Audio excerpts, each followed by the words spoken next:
যে মেডিসিনে তারা স্লোলি তারা মানে মরার দিকে নিব গিয়া লাংস সবকিছু আস্তে একটা করে নষ্ট হইব।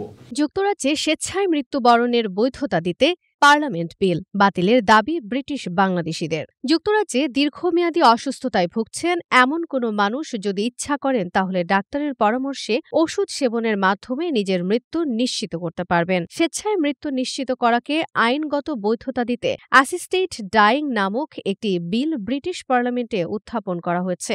এই বিল আইনে পরিণত হলে অসুস্থ মানুষ ঔষধ সেবনের মাধ্যমে মারা যেতে পারবেন। ইসলাম ধর্মে যা আত্মহত্যা শামিল, তাই মুসলিম নন মুসলিম বিভিন্ন ধর্মাবলম্বী মানুষ এই বিলটির বিরুদ্ধে অবস্থান নিয়েছে।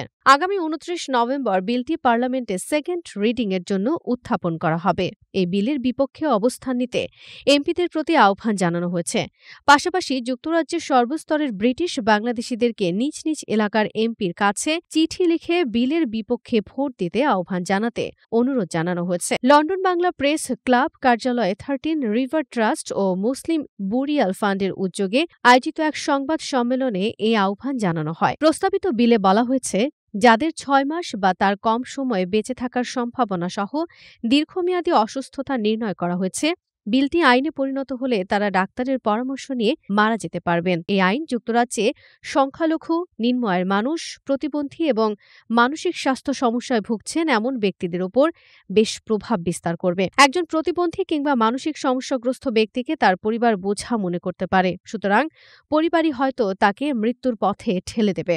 ব্রিটিশ বাংলাদেশি আবু মুমিন বলেন, ব্রিটেনে বাংলাদেশি কমিউনিটিতে বৃদ্ধ জনগোষ্ঠী খুবই অবহেলিত।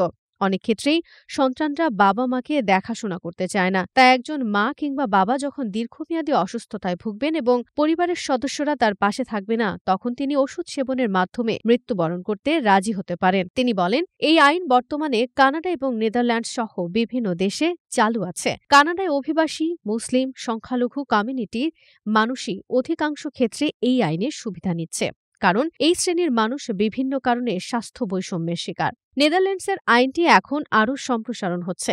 আগে সেখানে শুধু দীর্ঘমেয়াদী রোগে আক্রান্তদের ওষুধ সেবনের মাধ্যমে মৃত্যুবরণে আগ্রহী করা হতো। এখন অন্যান্য রোগের ক্ষেত্রেও একই আইন প্রয়োগ হচ্ছে। যেমন যারা মানসিক সমস্যায় ভুগছেন তারা এবং ১২ বছর বয়সীরাও স্বেচ্ছায় মারা যেতে পারবেন। আবু মুমিন আরও বলেন, খুবই ভয়াবহ একটি বিষয় হচ্ছে যে চিকিৎসকরা শরীরের বিভিন্ন অঙ্গ অকেজো করে দিতে ওষুধ খেতে দিবে।